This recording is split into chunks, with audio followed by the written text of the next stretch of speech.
ইব্রাহিম নবী তো দোয়া করে চলে গেলেন, এখন ইসমাইলের বাচ্চা মানুষ কান্না ক্ষুধা, মা হাজেরার দুগ্ধ নাই, এক পর্যায়ে পানিও শেষ হয়ে গেল, নিজেও খানা পান না, বাচ্চারও খানা দিতে পারে না, এমন কঠিন হালাত, বাচ্চা ক্ষুধা তৃষ্ণায় কান্নার আওয়াজ। এক পর্যায়ে মা হাজেরা মাঝে মাঝে নিজের জিহ্বাটা ইসমাইলের মুখের মধ্যে দিয়ে দেয়, দেখে জিহ্বার লালাও নাই, মায়ের চোখে পানি, কোথায় যাবে? জঙ্গলের ভেতরে।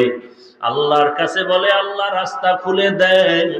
ইসমাইল ও বাচ্চা শুয়ে শুয়ে কান্না করে। মা হাজেরা হঠাৎ সফা পাহাড়ে তাকাইলেন, একটু দূরে দেখে 10টার সময় সূর্যের আলো পানি পানি মনে হয়। মা হাজেরা একটা দৌড় দিলেন, দৌড়াইয়া পাহাড়ে উঠে দেখে বালু, সূর্যের আলোতে চিকচিক করে, আসলে পানি না। ওখানে গিয়ে আবার তাকাইলেন মারোয়া পাহাড়ে, মারোয়ায় তাকায় দেখে আবার পানির মতো